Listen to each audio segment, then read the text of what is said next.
The Catcher in the Rye Summary.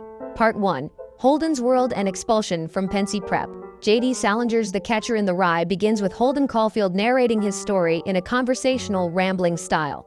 At 16 years old, Holden is recounting events that happened before Christmas, choosing to skip over his childhood and instead focus on a few chaotic days. He starts at Pencey Prep, the boarding school in Pennsylvania from which he has just been expelled for failing most of his classes. This isn't his first expulsion, and his academic failures reveal a broader inability to conform to institutions he considers hypocritical and phony. Holden distances himself from others early on. While the whole school attends a football game, he stands alone on a hill, symbolizing his isolation. He visits his history teacher, Mr. Spencer, who tries to lecture him about responsibility. Holden respects Spencer but feels humiliated when the teacher reads aloud his poor essay, so he cuts the visit short. Back in the dorms, Holden interacts with his irritating neighbor Allie and his popular roommate Stradlater. Tension builds when Stradlater goes on a date with Jane Gallagher, a girl Holden deeply cares about. Holden reminisces about playing checkers with Jane and his tender memories of her, but he cannot express his jealousy directly. Stradlater asks Holden to write an English composition for him. Holden chooses to write about his younger brother Allie's baseball mitt, covered in poems. Allie, who died of leukemia, represents innocence, brilliance, and love, all that Holden yearns to preserve. Stradlater dismisses the essay, leading to a heated fight. Humiliated, Holden decides to leave Pencey immediately, sneaking out at night and shouting, "Sleep tight, you morons!" a bitter farewell that emphasizes his alienation and defiance. Part 2. Holden arrives in New York. Holden takes a late train to New York, determined to hide out until his parents learn about his expulsion. On the ride, he meets Mrs. Morrow, the mother of a classmate he dislikes. Yet he lies to her, praising her son and pretending his own name is Rudolf Schmidt. This interaction demonstrates his hypocrisy. Though he condemns phoniness, Holden himself frequently lies. In New York, he checks into the seedy Edmond Hotel. From his window, he spies disturbing scenes of adult behavior, cross-dressing, playful squirting games that both fascinate and disgust him. Feeling lonely, Holden considers calling people but dismisses each idea, fearing rejection or awkwardness. He finally calls Faith Cavendish, a woman known for casual relationships, but the conversation fizzles.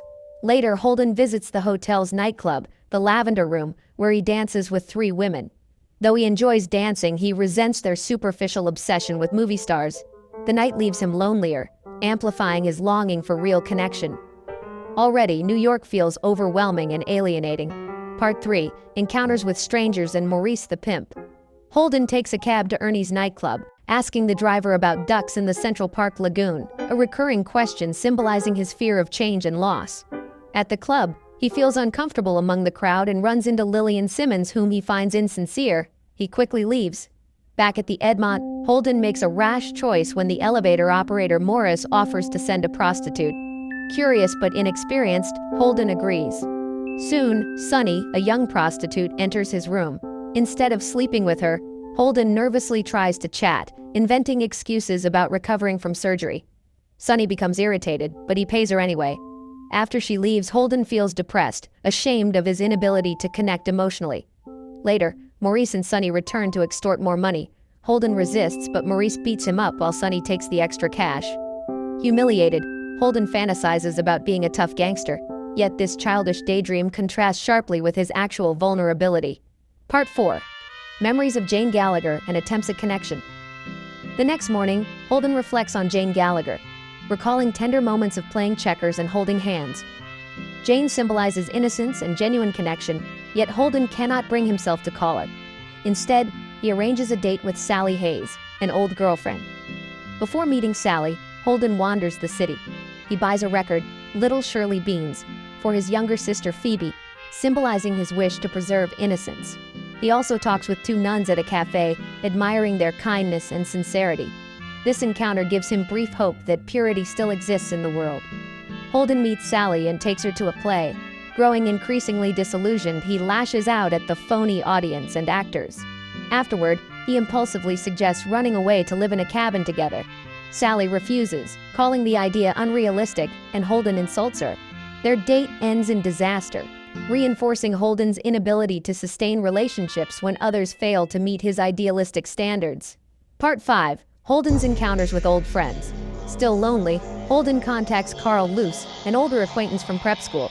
Before their meeting, Holden spends time ice skating with Sally, but their earlier fight lingers in his mind. By the time he meets Carl at the Wicker Bar, Holden is drunk and childish, pestering him with inappropriate sexual questions. Carl, now more mature, urges Holden to see a psychiatrist, deepening Holden's sense of alienation. Wandering the city drunk, Holden imagines he will catch pneumonia and die. He fantasizes about his own funeral and recalls Allie, fearing how Phoebe would react if he died. This morbid obsession highlights his deteriorating mental state. Part 6. The Carousel of Memory. Phoebe appears. Late at night, Holden sneaks into his parents' apartment to see Phoebe. Their reunion is tender. Phoebe adores him and immediately senses something is wrong. When Holden admits he was expelled again, she grows upset, accusing him of not liking anything. In response, Holden reveals his dream to be the catcher in the rye, standing in a field where children play near a cliff, catching them before they fall. This metaphor symbolizes his desire to protect innocence from corruption. Phoebe listens quietly, recognizing her brother's vulnerability. Their bond is the emotional core of the novel. Unlike others, Phoebe offers unconditional love and challenges Holden's cynicism. Their exchange represents the closest Holden comes to expressing his inner pain honestly. Part 7. Mr. Antolini's advice. Holden later visits Mr. Antolini, a former English teacher he respects. Antolini welcomes him kindly, offering sympathy and advice. The mark of the immature man is that he wants to die nobly for a cause, while the mark of the mature man is that he wants to live humbly for one. Antolini encourages Holden to find direction through education and humility. Holden initially feels comforted, but later, as he tries to sleep, he awakens to find Antolini stroking his head. Alarmed, Holden interprets this as a sexual advance. Though it may have been harmless, Holden panics and flees.